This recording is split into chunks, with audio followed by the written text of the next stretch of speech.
membunuh orang lain dengan cara yang tidak benar, membunuh orang yang diharamkan oleh Allah Subhanahu wa ta'ala untuk melakukannya kecuali dengan alasan yang benar. Kita tahu Islam adalah agama damai. Sesuai dengan namanya, ia tidak dikembangkan dengan pedang dan kekerasan. Ia dikembangkan dengan keteladanan dan tuntunan moral. Oleh karena Islam bukan agama kekerasan, Islam pun tidak mementingkan dan mengajarkan kekerasan kecuali dengan alasan yang benar dan bisa dipertanggungjawabkan. Membunuh dengan sengaja, menghilangkan nyawa orang lain tanpa alasan yang bisa dibenarkan adalah merupakan dosa besar dan satu di antara 7 perkara yang bisa mendatangkan kerusakan dalam kehidupan dan yang hendaknya harus kita jauhi. Saudara-saudara kaum muslimin rahimakumullah, beberapa waktu yang lalu di sebuah kota kecil yang indah bernama New Auckland. Saudara tahu New Auckland? Tuh dari Gunung Kidul masih ngidul lagi. Pernah diadakan satu seminar yang membicarakan bagaimana menyelamatkan masyarakat manusia dari bahaya Perang Dunia Ketiga. Diperkirakan kalau terjadi Perang Dunia Ketiga, manusia tidak akan tersisa. Sebab apa? Pada waktu itu cadangan nuklir yang dimiliki oleh bersama Amerika dan Rusia konon sudah sanggup memusnahkan 6 miliar manusia pada saat jumlah manusia baru 5 miliar. Jadi kelebihan nuklir dunia ini. Kalau terjadi Perang Dunia Ketiga, sulit manusia untuk tersisa. Maka dibahaslah di dalam seminar itu, wah, supaya tidak terjadi Perang Dunia Ketiga, maka perlombaan membuat senjata-senjata canggih, alat-alat pembunuh modern harus segera dibatasi. Dibahas, tidak mungkin kita membatasi perlombaan membuat senjata. Kenapa? Makin maju ilmu dan teknologi, makin canggih senjata yang ditemukan. Atom sudah meningkat menjadi nuklir, nuklir sudah meningkat menjadi neutron, dan kita tahu bom yang bernama neutron ini bom yang cukup membunuh tanpa perlu merusak. Artinya kalau dia diledakkan di kota kita ini, bangunan utuh, jembatan tidak ambruk, rumah-rumah tetap berdiri, tapi semua yang bernama hidup mati. Itu katanya lebih sopan dari bom atom. Sebab kalau si atom ini sudah membunuh, merusak pula. Neutron cukup membunuh saja tanpa perlu merusak. Jadi majunya senjata-senjata teknologi sebagai akibat yang logis dari kemajuan ilmu pengetahuan ini tidak bisa kita batasi. Dan memang sebenarnya yang bahaya bukan senjatanya, tapi manusia yang mengendalikan senjata itu. Mereka kembali kepada prinsip the man behind the gun. Bukan senjatanya yang bahaya, tapi manusia yang mengendalikan senjata itu yang bahaya. Walaupun senjatanya modern, katakanlah model M16 umpamanya, kalau yang mengendalikannya orang beriman, insya Allah aman. Tapi biar megang cuma senapan angin, kalau yang megang orang brutal, ngeri kita deket-deket. Apalagi kalau memang bukan ahlinya menggunakan senjata, bisa ngeker kaki kena jidat.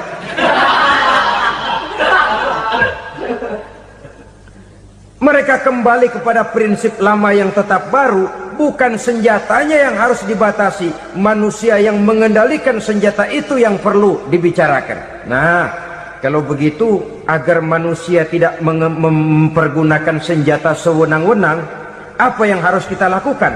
Ya, manusianya harus bermoral. Ya, tapi moral yang mana? Di dunia ini banyak ajaran tentang moral. Itu pun mudah saja. di sini kan kita undang saja ahli dari berbagai agama untuk membicarakan konsep perdamaian menurut agamanya masing-masing. Baik, setuju itu, setuju. Maka tampillah para ahli agama, mereka kembali kepada prinsip moral daripada konsep yang terkandung di dalam ajaran agama untuk menegakkan perdamaian. Mula-mula naiklah ahli dari agama Hindu, dibacakan konsep perdamaian menurut ajaran agama Hindu, bahwa untuk damai manusia harus meninggalkan nafsu keduniaannya, menempuh samsara dan sebagainya untuk mencapai nirwana, menjauhi kemegahan dan kemewahan dunia. Ini lalu dibahas, rasanya juga tidak mungkin ini. Kemudian dari agama Nasrani, bahwa untuk damai manusia harus menciptakan sifat kasih sayang. Kalau ditampar pipi kiri, berikan pipi yang kanan. Kalau diberikan selendang, berikan baju. Nanti orang kasihan, lalu dia tidak akan nampar lagi. Ketika ini dibahas, ternyata rasanya pun tidak mungkin bisa diterima. Karena apa? Di zaman sekarang orang ditampar pipi kiri, dikasih pipi kanan. Bukan kasihan, gemes. Damai belum tentu, bonyok udah jelas. Lalu ketika dibacakan konsep perdamaian menurut Quran, di mana disampaikan ayat wa jazaa'u sayyi'atin sayyi'atun misluha faman afa wa aslaha fa ajruhu 'ala Allah. Balasan terhadap satu kejahatan adalah kejahatan yang seimbang, tetapi barang siapa yang memberi maaf dan mencari jalan damai, itulah yang terbaik dan akan mendapat pahala dari Allah Subhanahu wa ta'ala. Kamu tidak salah ditampar pipi kirimu, tampar lagi pipi kirinya sekeras dia menampar pipi kirimu. Nanti orang tidak mau menampar kita karena dia tahu kalau dia tampar kita, dia akan menderita tamparan sekeras dia menampar kita. Akan terjadilah prinsip saling hormat menghormati, tidak saling ganggu, tidak saling usil, tidak saling jahil. Atas dasar ini perdamaian bisa ditegakkan. Mereka bisa menerima konsep ini, tapi kemudian seminar ditutup tanpa satu keputusan resmi. Kenapa? Terus terang mereka kagum dengan konsep Islam, tapi sentimen lama terhadap nilai-nilai Islam telah menutup mata mereka untuk menerima kebenaran dari ajaran Al-Quranul Karim.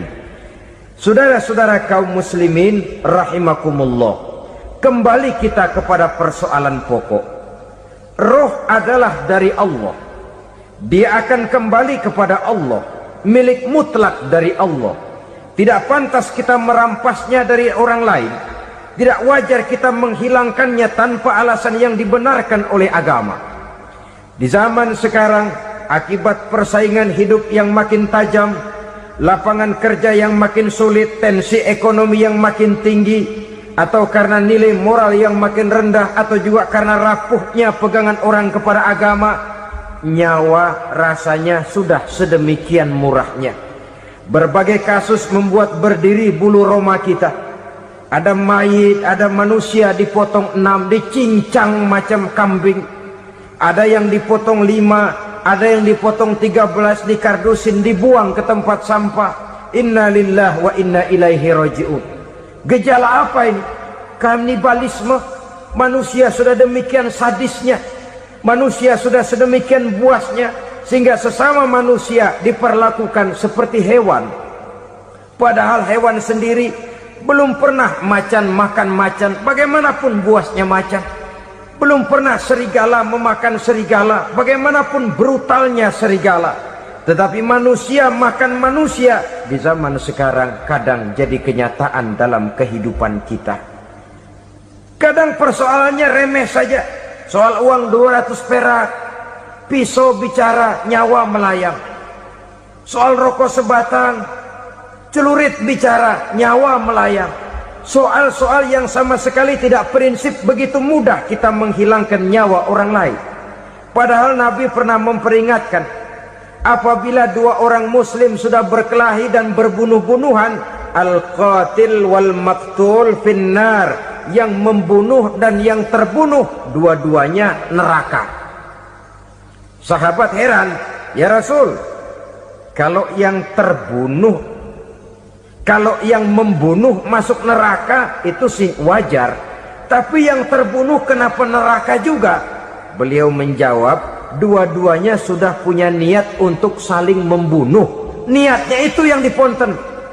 Yang terbunuh cuman lagi apes aja, keduluan dia. Umpama tidak terbunuh, pasti dia yang akan membunuh. Oleh karenanya al-qatil wal maktul, yang membunuh dan yang dibunuh finnar, dua-duanya masuk ke dalam neraka. Islam menghormati kehidupan, tidak hanya terbatas kepada sesama muslim. Orang-orang yang berlainan agama pun yang mau hidup berukun, damai, berdampingan dengan umat Islam, jiwa mereka, darah mereka dilindungi oleh nilai-nilai Islam yang disebut dengan kafir zimmi ini. Mengganggu mereka sama saja dengan mengganggu aku, kata Nabi. Jadi oleh karena itu, sayangilah sesama.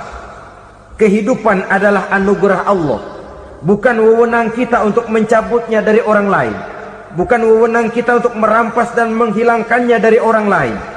Apa yang tidak enak terjadi pada diri kita, begitu pula lah apabila terjadi pada diri orang lain. Sehingga Nabi mengatakan, la yu'minu ahadukum hatta yuhibba li akhihi ma yuhibbu li nafsihi. Belum dikatakan beriman seseorang kamu apabila dia belum mencintai saudaranya seperti ia mencintai dirinya sendiri. Apa yang enak dirasakan oleh orang lain, enak juga dirasakan oleh dia. Mengukur orang lain dengan diri sendiri. Kalau orang lain tanpa salah saya fitnah, kalau saya tanpa salah difitnah orang, enak apa enggak? Enggak, orang lain juga begitu. Kalau orang lain tanpa salah saya tempeleng kepalanya, enak apa tidak? Tidak. Orang lain juga begitu. Yang tidak enak terjadi pada diri kita, tentu tidak enak juga kalau terjadi pada orang lain. Mengukur orang lain dengan diri sendiri, sehingga tidak timbul sifat egois, tidak menari di atas bangkai orang lain, tidak mendirikan kebahagiaan di atas untayan air mata orang lain. Sehingga dengan demikian, saudara-saudara, dia bisa menghormati kehidupan, menghormati orang lain sebagaimana dia ingin dihormati. Untuk menghancurkan nilai-nilai iman, dibanjiri kita dengan paham-paham yang merusak dan mendangkalkan akidah, baik ia bernama materialisme, baik ia bernama sekularisme, baik ia bernama banjirnya maksiat dan munkarat, baik ia bernama banjirnya peradaban dan kebudayaan yang menghancurkan moral daripada anak-anak kita. Sedikit demi sedikit melenturkan dan melunturkan nilai-nilai keimanan kita, untuk kemudian pada waktunya nilai iman itu akan bertukar dan berganti menjadi nilai syirik kepada Allah Subhanahu wa ta'ala. Atau pada sisi lain, menjadikan yang selain Allah sebagai tujuan akhir daripada kehidupan kita. Sedangkan kita sama-sama maklum bahwa di dalam pandangan agama Islam, dosa yang tidak berampun, dosa yang terbesar, termasuk dalam kategori bapak moyangnya dosa, tidak lain adalah syirik, yakni menyekutukan Allah Subhanahu wa ta'ala. Pola penghancuran iman ini memang berstrategi. Ditawarkan kita kepada paham materialisme, paham kebendaan, di mana otak menempati urutan sebagai ranking pertama, Tuhan jatuh pada urutan kedua. Lalu menyusul kepada paham sekularisme, Allah dipisahkan dari seluruh kegiatan hidup ini, untuk pada gilirannya menjadikan yang selain Allah sebagai tujuan akhir daripada seluruh kegiatan hidup kita. Oleh karenanya, kewajiban menjaga nilai-nilai iman ini merupakan kewajiban yang mulia tetapi berat, tidak hanya untuk kita, tetapi juga bagaimana mewariskannya kepada anak-anak kita, generasi yang akan datang. Orang-orang tua bijaksana yang diceritakan di dalam Al-Quran, kalau sudah berpikir tentang anak-anaknya, pertanyaan yang paling mereka risaukan ialah, ma ta'buduna min ba'di. Anakku, kalau pada satu saat aku, ayahmu sudah tidak ada lagi di dunia ini, meninggalkan kamu semua, ma ta'buduna min ba'di, apa yang akan kamu sembah nak? Jikalau sekarang ayahmu masih mau ke masjid, masih mau melakukan rukuk dan sujud, masih beribadah menyembah Allah Subhanahu wa ta'ala, kalau orang tuamu sudah tidak ada, ma ta'buduna min ba'di, masihkah engkau mau datang ke masjid? Masihkah engkau mau rukuk dan sujud? Masihkah engkau mau menyembah Allah Subhanahu wa ta'ala? Pertanyaan ini yang dipikirkan oleh Nabi Yakub kepada putra-putranya. Pertanyaan ini yang diteruskan oleh Nabi Ibrahim kepada anak-anaknya. Pertanyaan ini yang diwariskan oleh generasi ulama salafus saleh kepada para generasi berikutnya. Bagaimana kita generasi sekarang? Kita orang-orang tua sekarang bukan berfikir ma ta'buduna min ba'di, malah yang kita pikirkan ma ta'kuluna min ba'di. Kalau bapak tidak ada nanti kamu makan apa nak? Perkara kamu nyembah apa, urusan nomor 18. Yang penting kamu nanti hidup bisa makan nak. Maka kita sibuk mewariskan harta kepada anak-anak kita. Kita sibuk mewariskan kebun dan tanah kepada anak-anak kita. Kita sibuk mewariskan pabrik kepada anak-anak kita, sementara kita lupa mewariskan intan yang paling mahal, mewariskan mutiara yang paling berharga, yaitu nilai iman kepada Allah Subhanahu wa ta'ala. Alangkah baiknya apabila warisan harta, warisan tanah dan kebun, warisan rumah dan pabrik didasari lebih dahulu dengan mewariskan nilai iman kepada Allah Subhanahu wa ta'ala. Sebagai orang-orang tua, kita boleh bersedih kalau anak kita tidak mengerti komputer. Kita boleh bersedih kalau anak kita tidak mengerti matematika. Kita boleh bersedih kalau anak kita tidak mengerti bahasa Inggris. Tapi sewajarnya lebih bersedihlah kita orang tua jikalau mempunyai anak yang tidak kenal Allah sebagai Tuhannya, yang kemudian tidak mau rukuk dan sujud kepada Allah Tuhannya. Itulah kemalangan yang paling malang bila kita meninggalkan generasi yang tidak bertauhid kepada Allah Subhanahu wa ta'ala. Betapapun anak kita tidak ngerti komputer, saudara, paling-paling kerugiannya cuma kerugian dunia. Masuk dia ke alam barzakh, munkar nakir tidak akan sempat tanya kau belajar komputer apa tidak. Kumpul dia di padang mahsyar, malaikat juga tidak akan tanya matematikamu nilainya berapa. Yang ditanya kau kenal Allah, kau rukuk dan sujud kepadanya, kau pernah datang ke masjid. Oleh karena itu sekali lagi, menjaga nilai iman tidak hanya untuk kita, tetapi juga mewariskannya kepada anak-anak kita, generasi yang akan datang. Sungguh kemalangan yang paling besar apabila kita meninggalkan anak-anak kita. Mereka kita tinggalkan lemah ekonominya, itu tidak baik.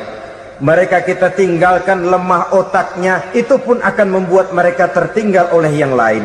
Tapi yang paling celaka, jikalau kita tinggalkan mereka dalam kondisi lemah imannya, rapuh akidahnya, tidak baik dan tidak betul keyakinan hidupnya.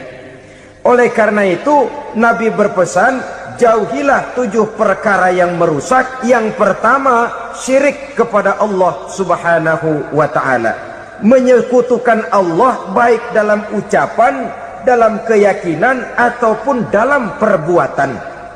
Ini perkara pertama yang termasuk 7 perusak besar di dalam kehidupan.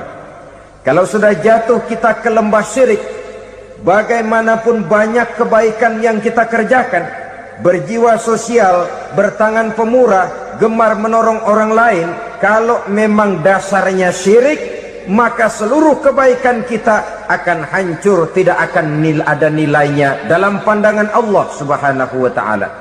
Dalam pandangan manusia, mungkin kita dicatat sebagai orang sosial, gemar menolong orang lain, tidak berpangku tangan melihat orang yang mendapat kesulitan, tapi oleh karena dasarnya syirik, dasarnya tidak mentauhidkan Allah, maka seluruh nilai kebaikan yang kita kerjakan tidak akan ada nilainya dalam pandangan Allah Subhanahu wa ta'ala.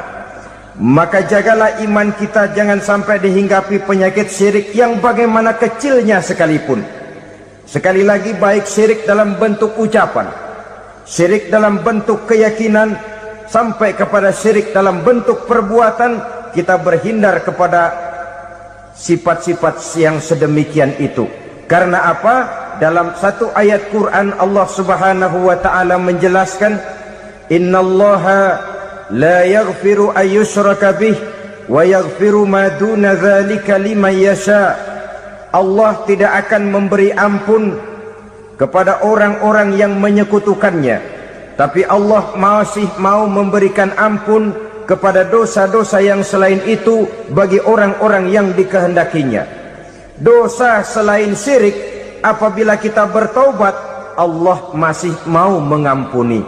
Tapi kalau sudah jatuh ke tempat syirik, itu sudah dosa yang tidak berampun. Taubatnya tidak lain melepas syirik, kembali kepada tauhid, berkeyakinan bahwa hanya ada Allah Subhanahu wa ta'ala, Tuhan satu-satunya yang lam yalid walam yulad walam yakul lahu kufuwan ahad. Tidak beranak, tidak pula diperanakkan, dan tidak satupun yang dapat menyerupai Tuhan Allah Subhanahu wa ta'ala. Saudara-saudara kaum muslimin rahimakumullah, bahwa kita di zaman sekarang memang tidak menyembah berhala, ya. Bahwa kita tidak berterang-terangan mengatakan Tuhan lebih dari satu, memang. Bahwa kita tidak berkeyakinan Tuhan itu punya anak atau diperanakkan, tentu.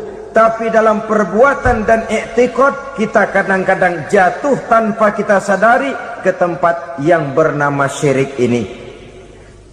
Oleh karenanya, di zaman di mana teknologi makin canggih, di mana kemajuan pembangunan makin menjangkau berbagai aspek kehidupan, diperlukan keseimbangan antara kemajuan fisik material dengan kemajuan mental spiritual.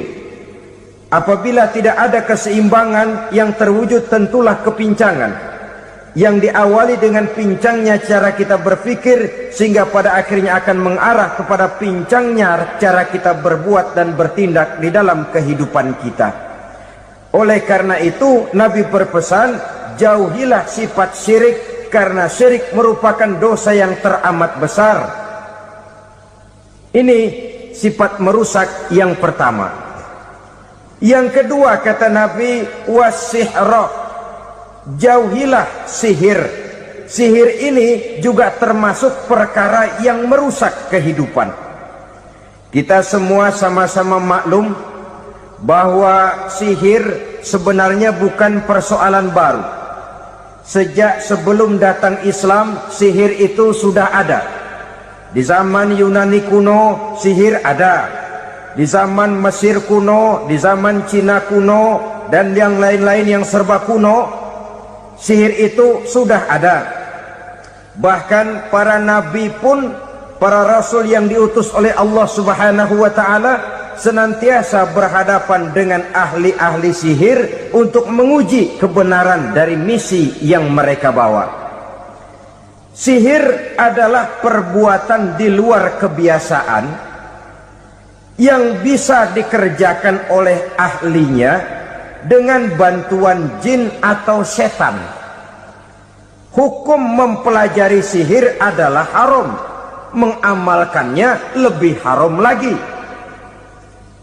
Sebab itu saudara-saudara, sihir merupakan perbuatan merusak yang harus kita jauhi.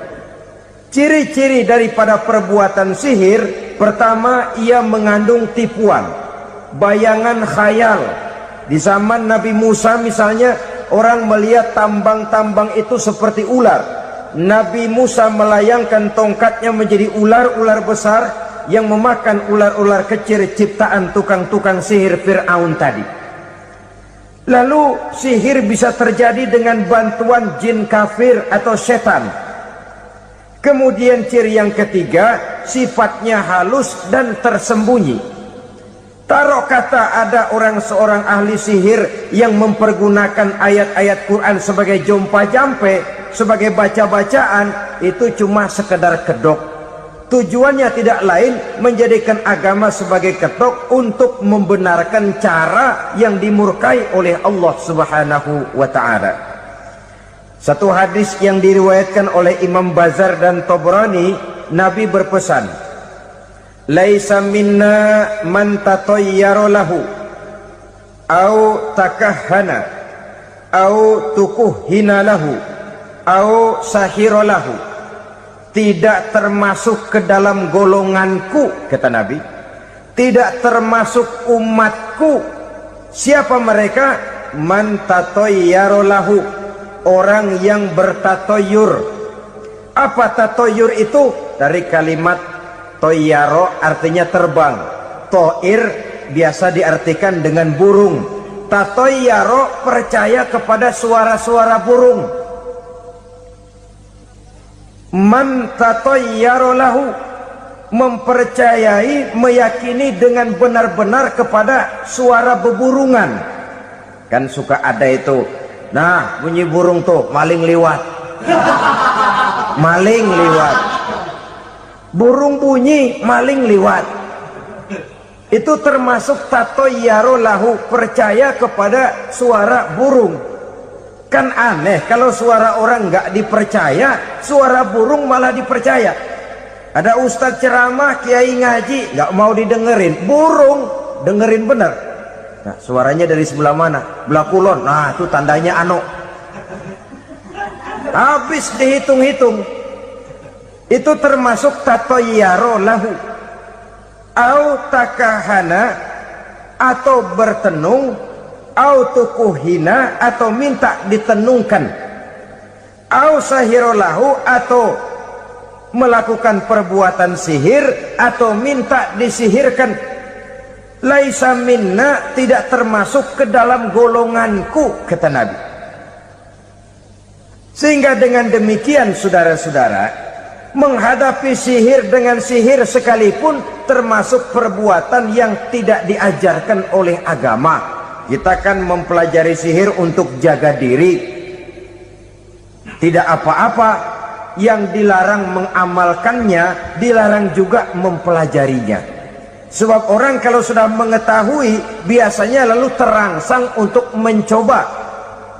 Kalau percobaannya berhasil, biasanya terangsang untuk coba lagi dan coba lagi. Pada akhirnya ketagihan, lalu beralih menjadi profesi, apalagi itu nanti bisa mendatangkan hasil uang.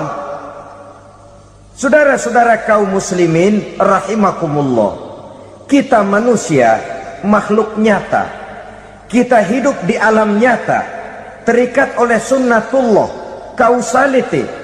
Oleh karenanya bagi kita keyakinan yang penuh, keikhlasan di dalam bertuhankan Allah, penyerahan diri sepenuhnya hanya kepadanya, itu sudah merupakan obat penangkal yang sangat ampuh agar kita tidak terkena penyakit-penyakit yang dibuat oleh setan dan para pembantunya. Sehingga beberapa ayat Quran mengajarkan, misalnya a'udzu bikalimatillahi tammati min syarri ma khalaq, atau bismillazi la yadurru ma'asmihi syai'un fil ardi wala fis sama, dengan menyebut nama Allah yang tidak bisa mendatangkan bahaya sedikit pun, dari baik yang datang dari langit maupun yang datang dari bumi. Jiwa yang kosong dari keyakinan yang penuh kepada Allah, jiwa yang penuh was-was dan ragu-ragu, itu yang mudah terserang oleh penyakit-penyakit yang dikerjakan oleh para tukang-tukang sihir, yaitu oleh setan dan seluruh para pembantunya. Kemudian hadis kedua yang diriwayatkan oleh Imam Ibnu Hibban, Nabi bersabda, la yadkhulul jannata mudminu khamrin wala mu'minu bisihrin wala qati'u rahmin. Tidak masuk surga. Ini Nabi yang bilang, tidak masuk surga Siapa itu? Pertama, mudminu khamrin, orang yang berkekalan dalam mabuk. Selalu mudminun itu sudah menjadi perbuatan rutinnya, tidak kapok-kapoknya, teler seumur hidup. Mudminu khamrin, tidak masuk surga orang yang selalu bermabuk-mabukan. Yang kedua, wala mu'minu bisihrin, orang mukmin tapi main sihir. Ini juga oleh Nabi diperingatkan, tidak akan masuk surga orang mukmin tapi suka main sihir. Wala qati'u rahmin, dan tidak juga orang yang memutuskan silaturahmi. 3 macam manusia yang diperingatkan Nabi tidak akan masuk surga: orang yang selalu mabuk, orang mukmin yang main sihir, dan orang yang memutuskan silaturahmi. Saudara-saudara kaum muslimin rahimakumullah. Lalu orang berkata, kenapa dilarang kita bersihir? Padahal Rasul sendiri kan punya mukjizat. Nah, kita memang harus membedakan antara mukjizat dengan sihir.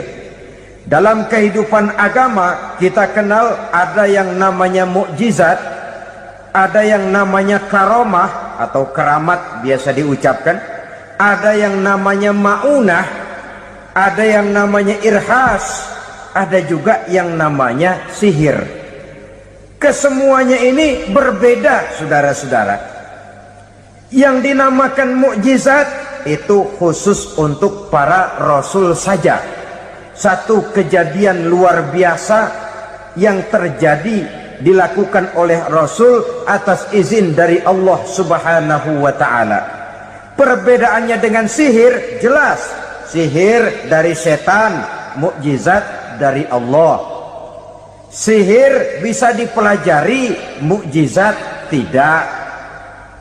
Sihir umumnya untuk maksud-maksud yang tidak baik, sedangkan mukjizat untuk memperkuat kebenaran yang disampaikan oleh para rasul dan ditentang oleh umatnya. Bahkan kafir Quraisy dahulu menganggap orang-orang ahli sihir itu berada dalam satu posisi yang hina, sehingga mereka mengatakan dan menuduh Nabi Muhammad sebagai tukang sihir. Tuduhan sebagai tukang sihir adalah tuduhan yang sangat aib dan hina. Di tengah masyarakat kufar jahiliyah, kedudukan tukang sihir dipandang sebagai kedudukan yang hina, sehingga mereka mengejek Nabi dengan sebutan tukang sihir. Jadi mukjizat hanya untuk Rasul saja. Kemudian karomah. Karomah ini asal kata dari karoma, kehormatan, kemuliaan yang diberikan Allah kepada hamba-hambanya yang rajin mendekatkan diri kepadanya. Oleh karena ketekunannya melaksanakan ibadah, Allah memberikan keistimewaan kepada orang itu, yang dengan keistimewaannya dia bisa mengerjakan yang tidak bisa dikerjakan oleh orang lain. Karomah hanya bisa dicapai dengan prestasi ibadah. Kalau sihir, mau ibadah apa enggak, asal dia belajar, bersatu dan berteman dengan setan, memenuhi persyaratan-persyaratan setan, biasanya lalu bisa. Sedangkan karomah tidak mungkin terwujud tanpa orang mendekatkan diri sedekat-dekatnya kepada Allah Subhanahu wa ta'ala. Maka kita lihat biasanya orang-orang yang punya ilmu sihir, mukanya rata-rata nggak enak dilihat. Kumuh, jauh dari air wudhu, jauh dari sujud kepada Allah, malah berteman dengan setan, menjadi pelayan-pelayannya setan.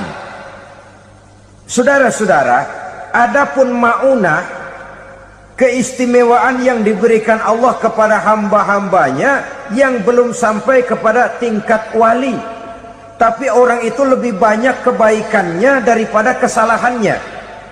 Umpamanya, saudara jalan bertiga di pinggir jalan, saudara ada pada posisi di tengah, lalu bertiga ini ketabrak mobil, menurut perhitungan saudara mati lebih dahulu.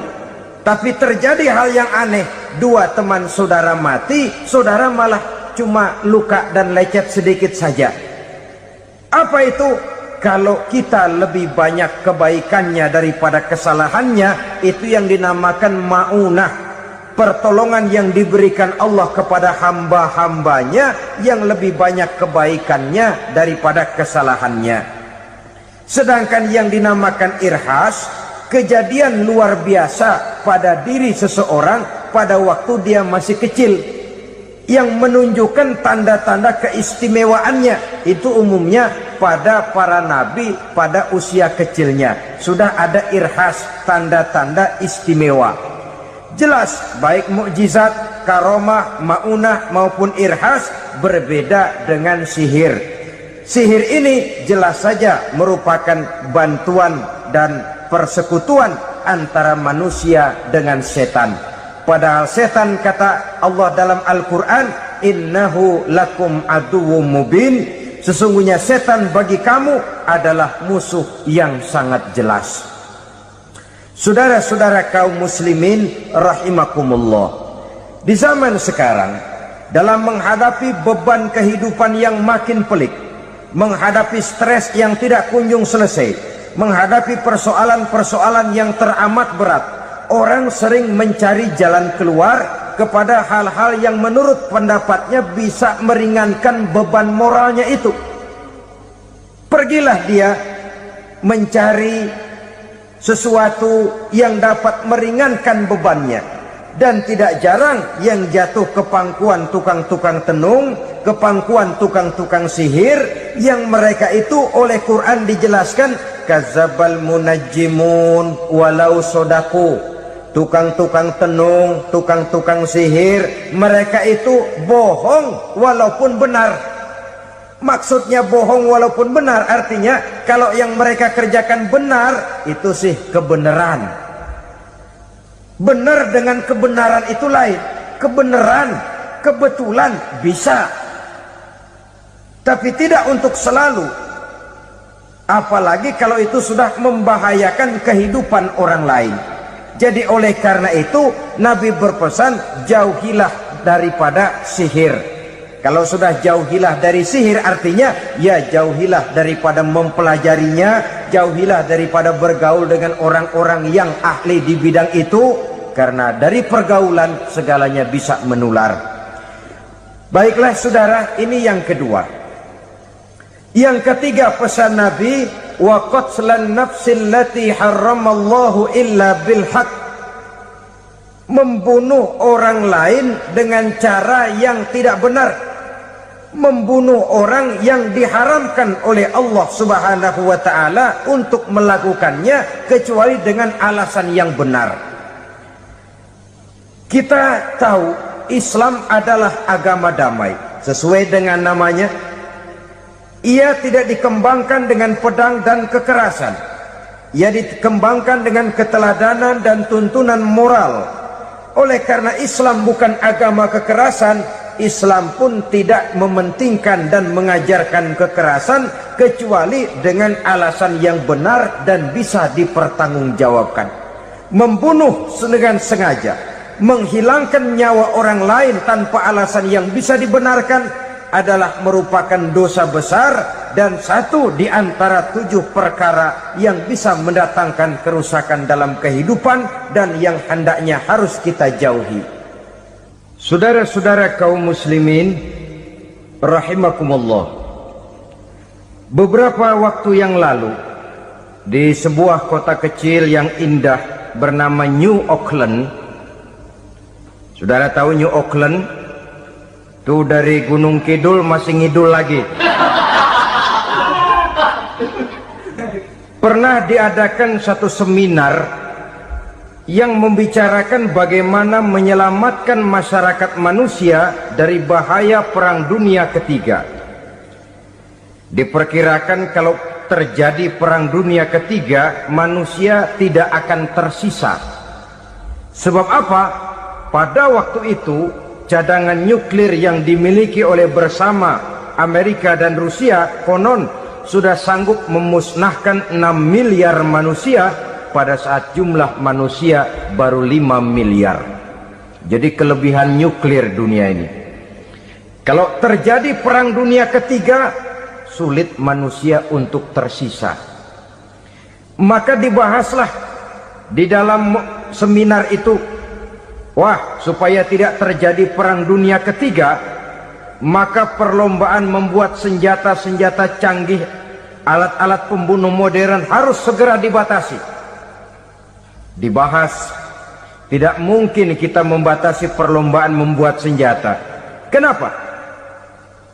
Makin maju ilmu dan teknologi, makin canggih senjata yang ditemukan. Atom sudah meningkat menjadi nuklir, nuklir sudah meningkat menjadi neutron, dan kita tahu bom yang bernama neutron ini bom yang cukup membunuh tanpa perlu merusak. Artinya kalau dia diledakkan di kota kita ini, bangunan utuh, jembatan tidak ambruk, rumah-rumah tetap berdiri, tapi semua yang bernama hidup mati. Itu katanya lebih sopan dari bom atom. Sebab kalau si atom ini sudah membunuh, merusak pula. Neutron cukup membunuh saja tanpa perlu merusak. Jadi majunya senjata-senjata teknologi sebagai akibat yang logis dari kemajuan ilmu pengetahuan ini tidak bisa kita batasi. Dan memang sebenarnya yang bahaya bukan senjatanya, tapi manusia yang mengendalikan senjata itu. Mereka kembali kepada prinsip the man behind the gun. Bukan senjatanya yang bahaya, tapi manusia yang mengendalikan senjata itu yang bahaya. Walaupun senjatanya modern, katakanlah model M16 umpamanya, kalau yang mengendalikannya orang beriman, insya Allah aman. Tapi biar megang cuma senapan angin, kalau yang megang orang brutal, ngeri kita deket-deket. Apalagi kalau memang bukan ahlinya menggunakan senjata, bisa ngeker kaki kena jidat.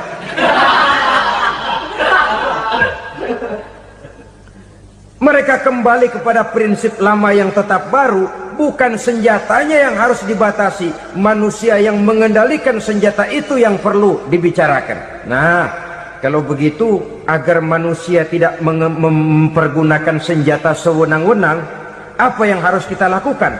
Ya, manusianya harus bermoral. Ya, tapi moral yang mana? Di dunia ini banyak ajaran tentang moral. Itu pun mudah saja. Di sini kan kita undang saja ahli dari berbagai agama untuk membicarakan konsep perdamaian menurut agamanya masing-masing. Baik, setuju itu, setuju. Maka tampillah para ahli agama, mereka kembali kepada prinsip moral daripada konsep yang terkandung di dalam ajaran agama untuk menegakkan perdamaian. Mula-mula naiklah ahli dari agama Hindu. Dibacakan konsep perdamaian menurut ajaran agama Hindu, bahwa untuk damai manusia harus meninggalkan nafsu keduniaannya, menempuh samsara dan sebagainya untuk mencapai nirwana, menjauhi kemegahan dan kemewahan dunia. Ini lalu dibahas, rasanya juga tidak mungkin ini. Kemudian dari agama Nasrani, bahwa untuk damai manusia harus menciptakan sifat kasih sayang. Kalau ditampar pipi kiri, berikan pipi yang kanan. Kalau diberikan selendang, berikan baju. Nanti orang kasihan, lalu dia tidak akan nampar lagi. Ketika ini dibahas, ternyata rasanya pun tidak mungkin bisa diterima. Karena apa? Di zaman sekarang orang ditampar pipi kiri, dikasih pipi kanan. Bukan kasihan, gemes. Damai belum tentu, bonyok udah jelas. Lalu ketika dibacakan konsep perdamaian menurut Quran, di mana disampaikan ayat wa jazaa'u sayyi'atin sayyi'atun misluha faman afa wa aslaha fa ajruhu 'ala Allah. Balasan terhadap satu kejahatan adalah kejahatan yang seimbang. Tetapi barang siapa yang memberi maaf dan mencari jalan damai, itulah yang terbaik dan akan mendapat pahala dari Allah Subhanahu wa ta'ala. Kamu tidak salah ditampar pipi kirimu, tampar lagi pipi kirinya sekeras dia menampar pipi kirimu. Nanti orang tidak mau menampar kita karena dia tahu kalau dia tampar kita, dia akan menderita tamparan sekeras dia menampar kita. Akan terjadilah prinsip saling hormat menghormati, tidak saling ganggu, tidak saling usil, tidak saling jahil. Atas dasar ini perdamaian bisa ditegakkan. Mereka bisa menerima konsep ini, tapi kemudian seminar ditutup tanpa satu keputusan resmi. Kenapa? Terus terang mereka kagum dengan konsep Islam, tapi sentimen lama terhadap nilai-nilai Islam telah menutup mata mereka untuk menerima kebenaran dari ajaran Al-Quranul Karim. Saudara-saudara kaum muslimin rahimakumullah, kembali kita kepada persoalan pokok. Roh adalah dari Allah, dia akan kembali kepada Allah, milik mutlak dari Allah. Tidak pantas kita merampasnya dari orang lain. Tidak wajar kita menghilangkannya tanpa alasan yang dibenarkan oleh agama. Di zaman sekarang, akibat persaingan hidup yang makin tajam, lapangan kerja yang makin sulit, tensi ekonomi yang makin tinggi, atau karena nilai moral yang makin rendah, atau juga karena rapuhnya pegangan orang kepada agama, nyawa rasanya sudah sedemikian murahnya. Berbagai kasus membuat berdiri bulu roma kita. Ada mayit, ada manusia dipotong 6, dicincang macam kambing. Ada yang dipotong 5, ada yang dipotong 13, dikardusin, dibuang ke tempat sampah. Inna lillahi wa inna ilaihi raji'un. Gejala apa ini? Kanibalisme. Manusia sudah demikian sadisnya, manusia sudah sedemikian buasnya, sehingga sesama manusia diperlakukan seperti hewan. Padahal hewan sendiri belum pernah macan makan macan, bagaimanapun buasnya macan. Belum pernah serigala memakan serigala, bagaimanapun brutalnya serigala. Tetapi manusia makan manusia di zaman sekarang kadang jadi kenyataan dalam kehidupan kita. Kadang persoalannya remeh saja. Soal uang 200 perak, pisau bicara, nyawa melayang. Soal rokok sebatang, celurit bicara, nyawa melayang. Soal-soal yang sama sekali tidak prinsip, begitu mudah kita menghilangkan nyawa orang lain. Padahal Nabi pernah memperingatkan, apabila dua orang muslim sudah berkelahi dan berbunuh-bunuhan, al-qatil wal maktul finnar, yang membunuh dan yang terbunuh dua-duanya neraka. Sahabat heran, ya Rasul, kalau yang terbunuh, kalau yang membunuh masuk neraka itu sih wajar, tapi yang terbunuh kenapa neraka juga? Beliau menjawab, dua-duanya sudah punya niat untuk saling membunuh. Niatnya itu yang diponten. Yang terbunuh cuman lagi apes aja, keduluan dia. Umpama tidak terbunuh, pasti dia yang akan membunuh. Oleh karenanya al-qatil wal maktul, yang membunuh dan yang dibunuh finnar, dua-duanya masuk ke dalam neraka. Islam menghormati kehidupan, tidak hanya terbatas kepada sesama muslim, orang-orang yang berlainan agama pun yang mau hidup berukun, damai, berdampingan dengan umat Islam, jiwa mereka, darah mereka dilindungi oleh nilai-nilai Islam yang disebut dengan kafir zimmi ini. Mengganggu mereka sama saja dengan mengganggu aku, kata Nabi. Jadi oleh karena itu, sayangilah sesama. Kehidupan adalah anugerah Allah, bukan wewenang kita untuk mencabutnya dari orang lain, bukan wewenang kita untuk merampas dan menghilangkannya dari orang lain. Apa yang tidak enak terjadi pada diri kita, begitu pula lah apabila terjadi pada diri orang lain. Sehingga Nabi mengatakan, la yu'minu ahadukum hatta yuhibba li akhihi ma yuhibbu li nafsihi. Belum dikatakan beriman seseorang kamu apabila dia belum mencintai saudaranya seperti ia mencintai dirinya sendiri. Apa yang enak dirasakan oleh orang lain, enak juga dirasakan oleh dia. Mengukur orang lain dengan diri sendiri. Kalau orang lain tanpa salah saya fitnah, kalau saya tanpa salah difitnah orang, enak apa enggak? Enggak, orang lain juga begitu. Kalau orang lain tanpa salah saya tempeleng kepalanya, enak apa tidak? Tidak. Orang lain juga begitu. Yang tidak enak terjadi pada diri kita, tentu tidak enak juga kalau terjadi pada orang lain. Mengukur orang lain dengan diri sendiri, sehingga tidak timbul sifat egois, tidak menari di atas bangkai orang lain, tidak mendirikan kebahagiaan di atas untayan air mata orang lain. Sehingga dengan demikian saudara-saudara, dia bisa menghormati kehidupan, menghormati orang lain sebagaimana dia ingin dihormati. Inilah perbuatan ketiga yang merusak, membunuh orang lain dengan yang diharamkan Allah tanpa alasan yang benar. Yang ketiga. Kemudian yang keempat, perbuatan merusak wa aklar riba, makan riba. Hidup adalah tolong menolong. Bahasa kerennya take and give katanya. Saling memberi dan saling menerima. Nabi mengajarkan man kuraba kurbatan min kurabid dunia karaballahu lahu kurbatan min kurabi yaumal qiyamah wallahu fi aunil abdi madamal abdu fi auni akhihi. Siapa yang meringankan beban dari beban-beban yang dirita seseorang di dalam kehidupan dunia, Allah akan meringankan bebannya daripada beban-beban yang harus dipikulnya di hari kiamat nanti. Wallahu fi aunil abdi madamal abdu fi auni akhihi. Allah senantiasa akan menolong seorang hamba selama hamba itu masih mau menolong saudaranya. Allah selalu akan menolong seorang hamba selama hamba itu masih mau menolong saudaranya.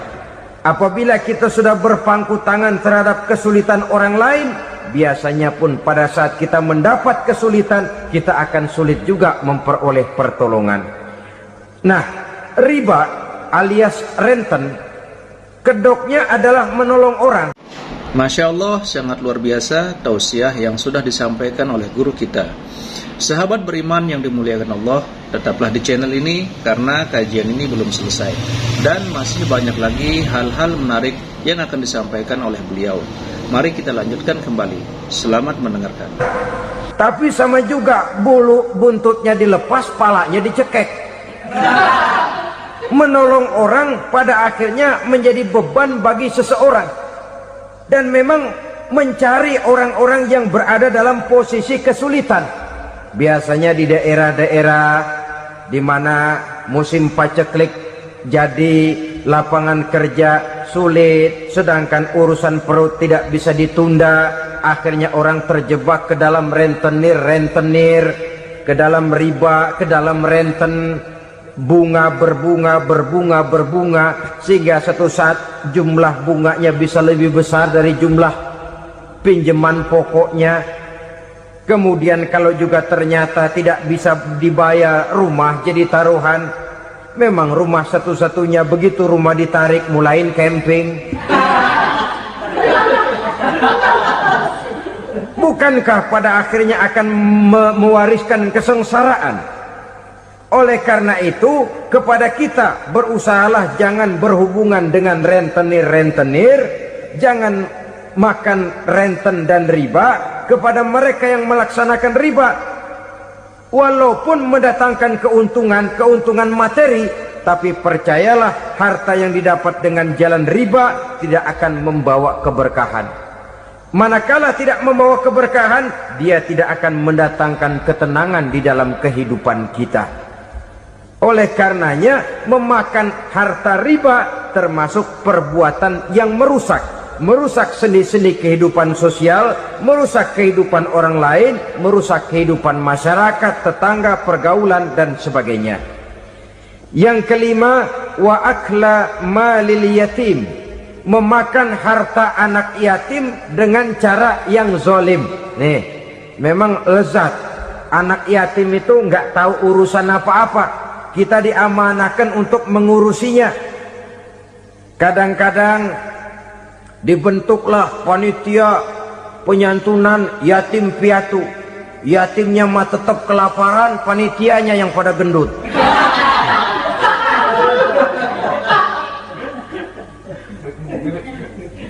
Padahal memakan harta anak yatim termasuk perbuatan dosa besar, dan menjantuni yatim merupakan perbuatan mulia. Nabi mengatakan, ana wa kafilul yatim kahataini yaumal qiyamah. Aku dan orang-orang yang menyantuni anak yatim seperti dua jari ini pada hari kiamat nanti. Dekat sekali. Jikalau ingin di hari akhir nanti dekat dengan Rasul, bersahabatlah dengan anak-anak yatim. Jadilah pengurus anak-anak yatim. Bangunlah panti-panti asuhan yatim. Pada saat bapak ibunya meninggal, kitalah yang menjadi orang tuanya. Bahkan sedemikian besar perhatian Islam terhadap anak-anak yatim ini, sehingga Quran memberikan peringatan, ara'aital ladzi yukadzibu bid-din fadzalikal ladzi yad'ul yatim wa la yahuddu ala ta'amil miskin. Tahukah kamu siapa orang yang mendustakan agama, beragama tapi dianggap dusta, salatnya dusta, puasanya dusta karena agamanya sudah berdusta. Siapa mereka?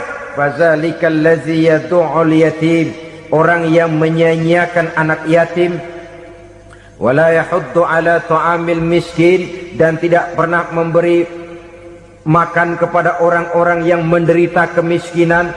Menyia-nyiakan, meninggalkan anak yatim termasuk perbuatan yang divonis kita sebagai orang yang mendustakan agama.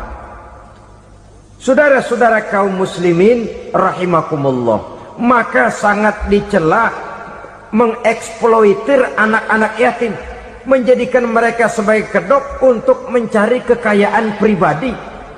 Tetapi jikalau ikhlas, ganjarannya sangat besar, nilai pahalanya sangat besar. Menyantuni yatim tidak hanya setahun sekali. Kalau Muharram pakai istilah lebaran yatim, dibentuklah panitia, diberilah beras, uang 45.000 rupiah, alhamdulillah. Tapi jangan lupa, si yatim tidak hidup cuma satu hari. Dia tidak hidup cuma di bulan Muharram saja. Dia hidup 12 bulan dalam setahun. Sebagaimana anak-anak yang lain, dia juga berhak punya masa depan. Dia juga berhak menikmati bangku sekolah. Dia berhak mengenyam arti dan makna pendidikan. Dia berhak membekali diri dengan ilmu dan pengetahuan, seperti halnya anak-anak yang lain. Maka kita yang diberikan keluasan oleh Allah, ingatlah itu, bersahabatlah dengan anak-anak yatim, santuni mereka. Perkara setahun sekali di bulan Muharram, alhamdulillah, itu bagus bin Thayyib alias baik. Tapi tentu dan tentu sekali lagi, si yatim tidak hanya hidup di bulan Muharram. Dia hidup 12 bulan dalam setahun, 24 jam di dalam sehari. Oleh karenanya, menyia-nyiakan mereka pada saat posisi kita memang mampu akan memojokkan kita dalam satu posisi di mana kita dianggap sebagai orang yang mendustakan agama, memakan harta anak yatim dengan cara yang zolim. Bapaknya udah meninggal, kebunnya lebar, anaknya dikelecehin. Nah, dah kamu nggak usah pusing, nanti saya yang ngurus. Akhirnya bukan ngurus, nguras. Si yatim mungkin tidak tahu bahwa dia disia-siakan, haknya diambil, miliknya dizolimi. Tapi Allah yang akan membalasnya dengan seadil-adilnya. Maka makan harta anak yatim biasanya balasannya tokcer bin paten. Nggak banyak selang tempo itu, nggak percaya cobain dah. Nyobain aja kan nggak bayar, umpama memakan harta anak yatim dengan cara yang zolim, ganjarannya biasanya kontan. Kenapa? Ratapan si miskin, untayan air matanya, jeritan kepedihan hatinya, membuka pintu langit, permohonannya diijabah, getaran hatinya didengarkan oleh Allah, maka balasannya biasanya kontan, spontan, tidak menunggu waktu terlalu lama. Itu di dunia, belum lagi di akhirat nanti. Bukankah dalam riwayat Mi'raj diceritakan Nabi melihat di neraka itu orang perutnya sebesar rumah? La haula wala quwata. Itu perut kayak rumah, bagaimana jalannya tuh orang? Dan memang gak jalan, diseret-seret oleh malaikat di neraka itu. Hancur perutnya, amburadul itu perut. Berantakan isinya, dibulatkan lagi, diseret lagi, hancur lagi, dibulatkan lagi. Sampai Nabi tanya, orang itu begitu berat siksanya kenapa ya Jibril? Itu Muhammad, waktu di dunia dulu rakus banget makan harta anak yatim. Begitu vonisnya, begitu menyedihkan nasibnya di akhirat. Tapi di dunia pun ketidakberkahan itu sudah membayangi kehidupannya.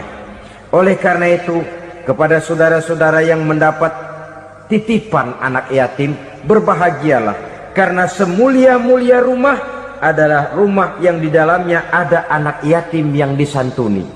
Sehina-hina rumah adalah rumah di mana di dalamnya ada anak yatim yang disia-siakan. Begitu kata Nabi kita. Rumah yang paling mulia dalam pandangan Allah, rumah yang di dalamnya ada anak yatim yang disantuni. Rumah yang paling hina dalam pandangan Allah, rumah yang di dalamnya ada anak yatim yang nasibnya disia-siakan. Berbahagialah saudara apabila menjadi penyantun anak-anak yatim, pelindung mereka, sehingga mereka mempunyai masa depan sebagaimana anak-anak lainnya. Rasulullah sendiri sedemikian peka terhadap keadaan anak-anak yatim karena beliau sendiri memang mengalami. Umur 6 bulan dalam kandungan ibu, beliau sudah ditinggalkan oleh ayahnya. Pada saat berusia 6 tahun, ibu sudah meninggal. Yatim piatu dalam usia di mana beliau sedang perlu belas kasih seorang ibu dan pengertian seorang bapak. Kepekaan itu lalu timbul, bahkan kemudian sampai kepada beliau berkata, aku dan orang yang menyantuni anak yatim seperti jari tengah dan jari telunjuk di hari akhirat nanti. Sedemikian dekatnya. Baiklah ya, jadi yang kelima, memakan harta anak yatim. Jauhi, karena ini perbuatan yang merusak. Yang keenam, watawalli yaumaz zahfi, melarikan diri pada hari pertempuran. Apa ini? Khianat. Tidak konsekuen dengan konsep perjuangan. Pada mulanya keras benar teriak, berantas korupsi, ganyang korupsi. Cuma karena belum dapat giliran. Begitu dia naik dapat kesempatan, korupsinya lebih edan dari yang diteriakinya. Ini termasuk tawalli yaumaz zahfi, berpaling pada hari peperangan. Di saat menghadapi musuh, kalau belum kelihatan musuh, teriaknya nyaring bener. Jangan takut, demi kebenaran sampai titik darah yang paling penghabisan. Musuh belum kelihatan. Begitu musuh sudah kelihatan, paling dulu lari ke belakang. Kalau diajak berjuang ada saja alasannya. Sehingga Quran memberikan peringatan kepada kita semua. Mengapa kamu ini berat? Kalau sudah diajak berjuang di jalan Allah, kakimu seperti terhunjam berakar di perut bumi. Berat untuk melangkah berjuang. Lari dari pertempuran tidak konsekuen dengan konsepsi perjuangan. Mau enaknya saja. Dalam kondisi yang sulit lalu berpangku tangan. Ini termasuk ciri munafik yang di dalam Al-Quran disindir dengan bahasa kullama adha'a lahum masyaufi wa iza azlama alaihim qamu. Waktu terang mereka jalan, giliran gelap mereka mandek. Artinya, maksudnya, kalau giliran ada untungnya aja, rame-rame teriak Islam. Tapi begitu diminta berjuang, dituntut berkorban, rame-rame mundur. Waktu dilihat di Islam ada untungnya, rame-rame teriak Islam. Pak, saya Islam banget, Pak. KTP saya Islam, Pak. Pokoknya Islam banget dah. Tapi ketika diminta berjuang, dituntut sedikit berkorban, rame-rame mengundurkan diri. Tahun 65 PKI berontak. Waduh, waktu itu jadi orang Islam untung itu. Nggak dikejar-kejar, aman. Masjid rame, mobil-mobil mewah parkir di depan musola dan masjid. Kenapa? Waktu itu asal udah ke masjid aman. Islam selamat, untung. Tapi begitu keadaan aman, yang parkir di musola sepeda butut melulu.